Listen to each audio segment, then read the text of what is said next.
Hello friends. Teaching education में आप सभी का स्वागत है। फ्रेंड्स, कैसे हैं आप सभी? उम्मीद करता हूँ अच्छे होंगे। फ्रेंड्स, आज हम बात करने जा रहे हैं दोस्तों रीट 23 जुलाई 2022 के जूनियर पेपर के जो सेकंड शिफ्ट में हुआ दोस्तों, उसके प्रीवियस ईयर पेपर की बात करने जा रहे हैं, प्रीवियस ईयर क्वेश्चन की बात करने जा रहे हैं दोस्तों।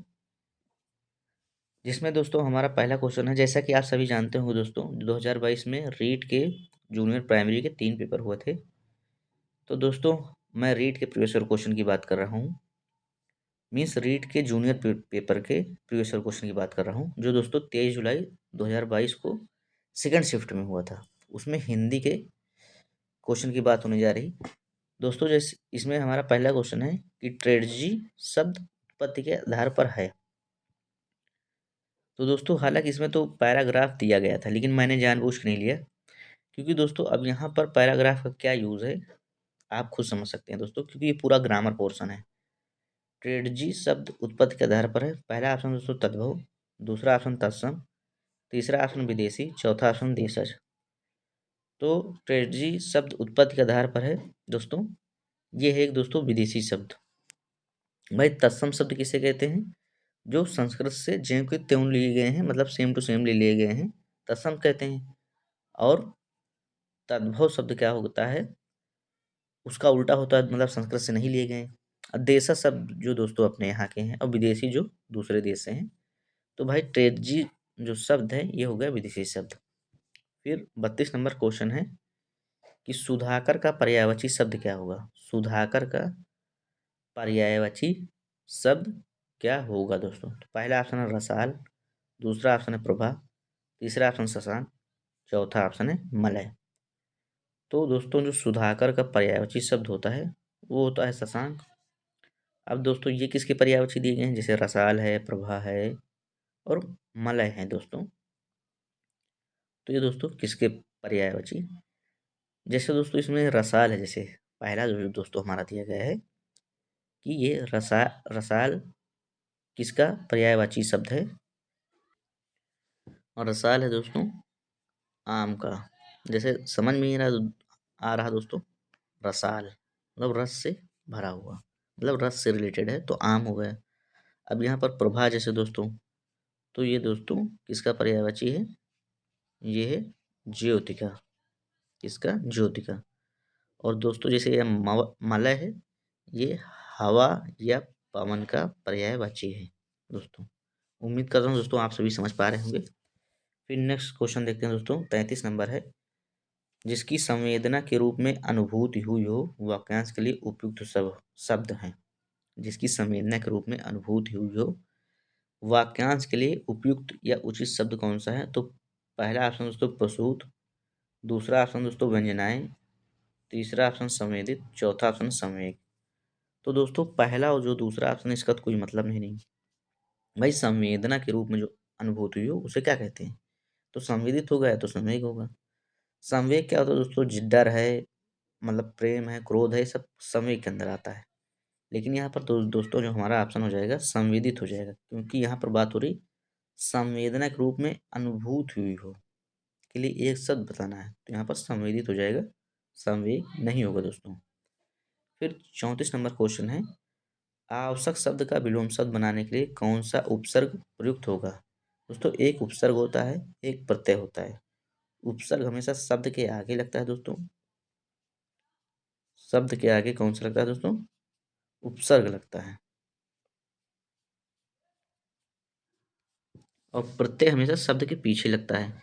तो भाई जैसे विलोम शब्द बनाना है तो अनावश्यक होगा, तो जैसे पहला ऑप्शन ये तो होगा नहीं, तो ये कट गया। अन, अना, अन। अब इसमें 3 ऑप्शन हमारे थोड़ा मतलब सस्पेंस की नज़र में है, तो यहाँ पर ध्यान दीजिए कि जैसे दोस्तों अन लगाया तो अनावश्यक हो जाएगा, नहीं दोस्तों ये भी नहीं होगा हमारा। अनावश्यक डबल फिर नहीं, ये भी नहीं होगा दोस्तों। इसमें जब भी होगा दोस्तों आधा ना, हलंत जिसमें लगा होता है दोस्तों आधा ना, तो ये पूरा हो जाएगा अनावश्यक। क्या हो जाएगा दोस्तों? अनावश्यक। हमारा चौथा ऑप्शन हो जाएगा अनावश्यक। मैंने बताया दोस्तों उपसर्ग हमेशा शब्द के आगे लगता है। फिर नेक्स्ट साइड चलते हैं दोस्तों, 35 नंबर क्वेश्चन देखते हैं कि सामयिक शब्द में प्रयुक्त प्रत्यय क्या है? प्रत्यय दोस्तों शब्द के पीछे लगता है। मैं लिख दे रहा हूं दोस्तों इसको, शब्द के पीछे लगता है तो उसे क्या कहते हैं दोस्तों? प्रत्यय।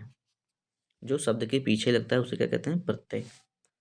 तो इसमें दोस्तों सामयिक है, इसमें कौन सा प्रत्यय? इक आएगा लास्ट में, तो ये तो होगा नहीं। का है, इक है, एक है। अब इसमें हमारे 3 ऑप्शन बचे। अब इसमें देखते हैं दोस्तों कौन सा आएगा। सम, इक, इक, तो का तो होगा नहीं, ये भी कट गया दोस्तों। अब ये दोस्तों इक पूरा ही है दोस्तों, तो ये भी नहीं होगा प्रत्यय। यहाँ पर क्या हो जाएगा? इक दोस्तों, सम आ इक, छोटी का, सम एक। तो यहाँ पर दोस्तों हमारा क्या हो जाएगा? सामयिक में इक प्रत्यय हो जाएगा, जो हमारा तीसरा ऑप्शन दिया गया है दोस्तों। जैसे प्रत्येक है, प्रत्येक में इक प्रत्यय है जो दोस्तों, ये है इक प्रत्यय। यहाँ पर दोस्तों इक प्रत्यय, जैसे और भी बहुत सारे इसके एग्जाम्पल हैं। जैसे दोस्तों उपसर्ग प्रत्यय के प्रत्यय भाई शब्द के पीछे लगता है और उपसर्ग शब्द के आगे लगता है, इतना ध्यान रखिए आप सभी। 36 नंबर क्वेश्चन है दोस्तों, निहितार्थ शब्द में संधि कौन सी दोस्तों? तो दोस्तों इसमें निहितार्थ शब्द में संधि बतानी है। तो पहला ऑप्शन है जड़ संधि, दूसरा ऑप्शन है दीर्घ संधि, तीसरा ऑप्शन है गुण संधि और चौथा ऑप्शन है वृद्धि संधि। अब दोस्तों संधि के बारे में थोड़ा जान लेते हैं कि संधि होती क्या है, कितने प्रकार की होती है। इसको थोड़ा सा मोटा मोटा समझ लेते हैं, क्वेश्चन में आया है तो। पहली बात तो दोस्तों जान लीजिए कि संधि के 3 भेद होते हैं।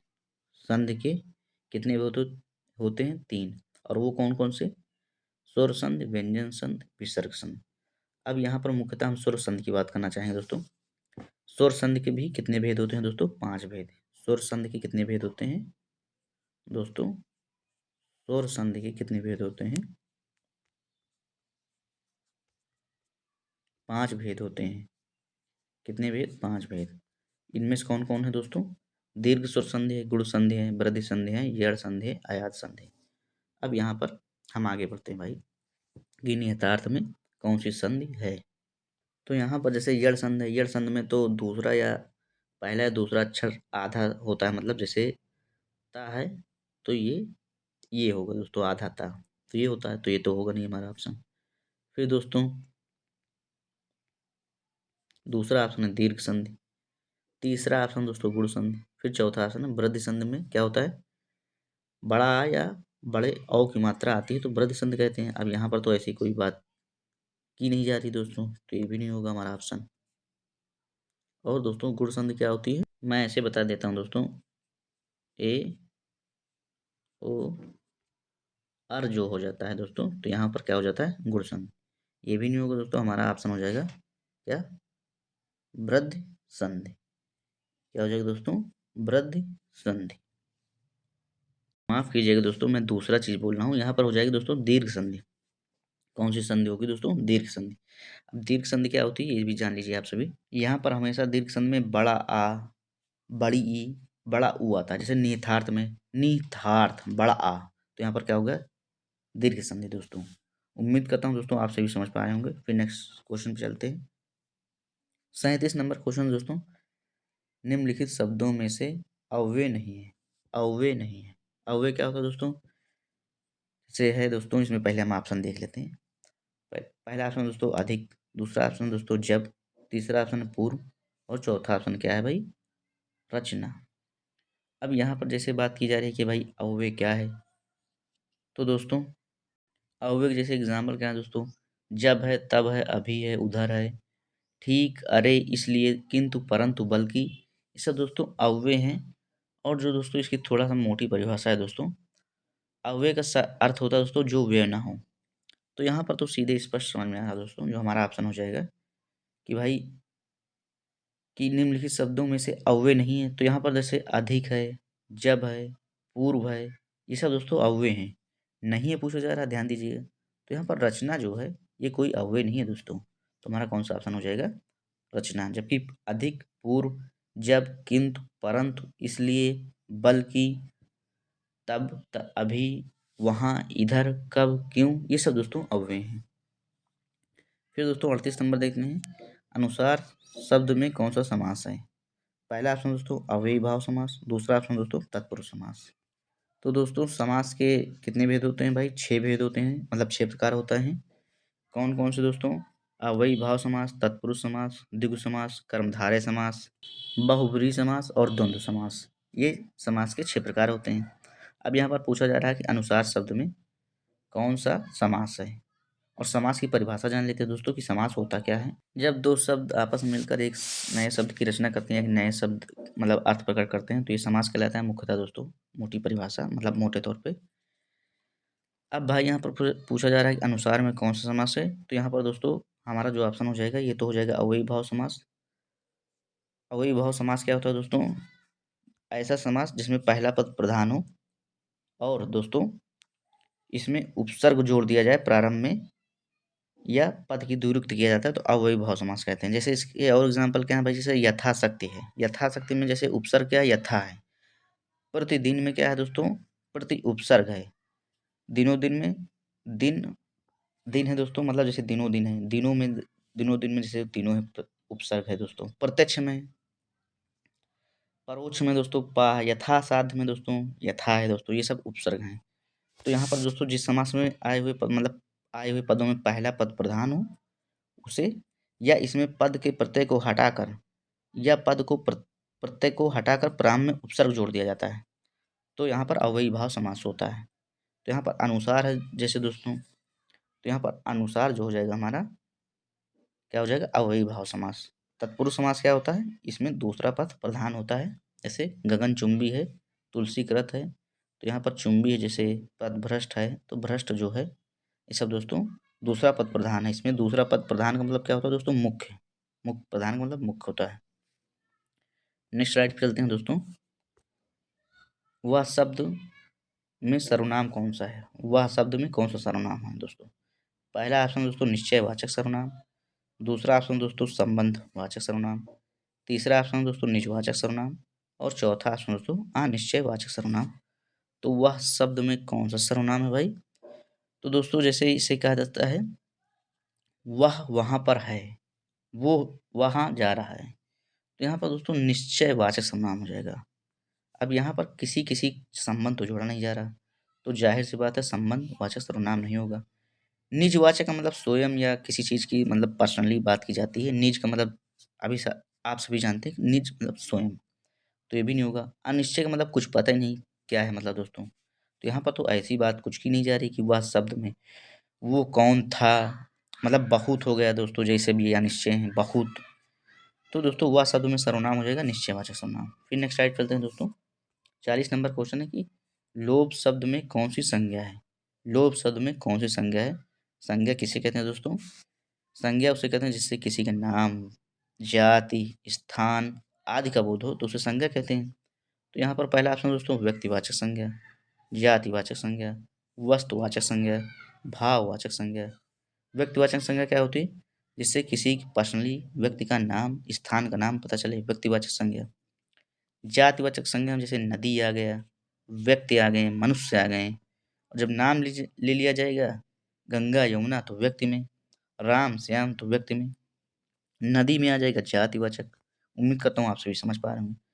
वस्तुवाचक संज्ञा में दोस्तों वस्तुओं से संबंधित है। भाववाचक में इसमें भाव प्रकट होगा दोस्तों। तो यहाँ पर भाई जैसे बात की जाए दोस्तों लोभ शब्द में कौन सी संज्ञा है, तो यहाँ पर सीधा समझ में आया दोस्तों, लोभ में हो जाएगी भाववाचक संज्ञा। क्या हो जाएगा दोस्तों? लोभ, दया, ये सब दोस्तों भाववाचक संज्ञा में आते हैं। जिन शब्दों से हमें किसी भाव, दशा या अवस्था का पता चले भाववाचक संज्ञा कहते हैं। जैसे बुढ़ापा है, मिठास है, चढ़ाई है दोस्तों, ये सब भाववाचक संज्ञा है। फिर नेक्स्ट स्लाइड चलते हैं दोस्तों। 41 नंबर क्वेश्चन है कि जातियाँ जो शब्द है इसका एक वचन क्या होगा? जिन शब्दों से किसी एक संख्या का बोध हो एक वचन कहलाते हैं, जिन शब्दों से एक से अधिक संख्या का बोध हो बहुवचन कहलाते हैं। तो यहाँ पर दोस्तों जाति है, जातीय है, जातियाँ हैं, जाति। तो यहाँ पर सीधा हो जाएगा दोस्तों 41 का चौथा मतलब जाति, आप सभी जानते होंगे, इसमें ज़्यादा एक्सप्लेन करने की कोई विशेष आवश्यकता नहीं है। 42 नंबर क्वेश्चन है दोस्तों हिमायती शब्द का अर्थ क्या होता है? पहला ऑप्शन दोस्तों माफ़ कीजिएगा बर्फीला, दूसरा ऑप्शन दोस्तों पक्षपाती, तीसरा ऑप्शन है पक्षद्रोही और चौथा ऑप्शन है आयतित। पहला ऑप्शन दोस्तों बर्फीला, दूसरा ऑप्शन पक्षपाती, तीसरा ऑप्शन है पक्षद्रोही, चौथा ऑप्शन है आयातित। तो यहाँ पर हिमायती की बात की जा रही, तो जो हिमायती मतलब शब्द का अर्थ हो जाता है दोस्तों, इसका क्या अर्थ होता है भाई, पक्षपात होता है, किसी की तरफदारी करना होता है, किसी के पक्ष में बोलना होता है, ये सब क्या होता है दोस्तों, हिमायती। ये तो उनके बहुत हिमायती बनते हैं, तो ये हो जाएगा पक्षपाती। फिर नेक्स्ट स्लाइड चलते हैं दोस्तों। 43 नंबर क्वेश्चन है कि इनका असर भी पड़ रहा है, इस वाक्य में कौन सा काल है। काल 3 प्रकार के होते हैं दोस्तों, वर्तमान काल, भूतकाल, भविष्य काल। वर्तमान काल का मतलब क्या हुआ, जो वर्तमान में जिस चल रहा है उसकी बात हो रही तो वर्तमान काल, जो बीत गया है उसमें बात हो रही तो भूतकाल, जो आने वाला है उसमें बात होगी तो भविष्य काल। अब यहाँ पर इनका असर भी पड़ रहा है, ऑप्शन दोस्तों संभाव वर्तमान, दूसरा ऑप्शन दोस्तों अज्ञात अज्ञात वर्तमान, तीसरा ऑप्शन है दोस्तों पूर्ण वर्तमान, चौथा ऑप्शन दोस्तों सामान्य वर्तमान। इनका असर भी पड़ रहा है। आप इसको अगर एक बार न समझ पाए तो 2-3 बार पढ़िए। अब जैसे यहाँ पर संभाव्य का मतलब कोई संभावना प्रकट नहीं हो रही भाई कि इनका असर भी पड़ रहा है। अज्ञात वर्तमान भी नहीं होगा दोस्तों, पूर्ण वर्तमान भी नहीं होगा, होगा तो वर्तमान में ही। अब यहाँ पर दोस्तों हो जाएगा हमारा ऑप्शन सामान्य वर्तमान है दोस्तों, इनका असर भी पड़ रहा है, सामान्य वर्तमान काल हो जाएगा। 44 नंबर क्वेश्चन दोस्तों, विधा शब्द है क्या है दोस्तों, उभयलिंग है, पुल्लिंग है, नपुंसक लिंग है दोस्तों, स्त्रीलिंग है।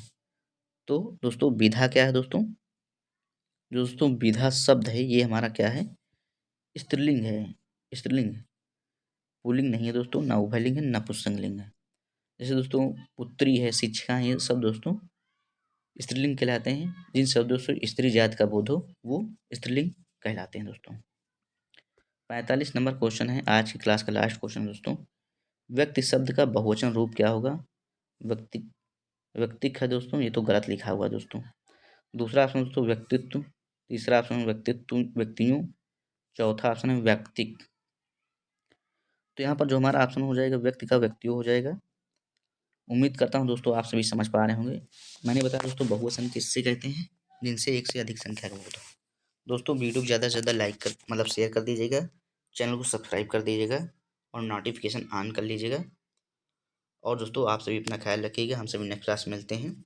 थैंक यू दोस्तों, कमेंट भी कर दीजिएगा। Thank you.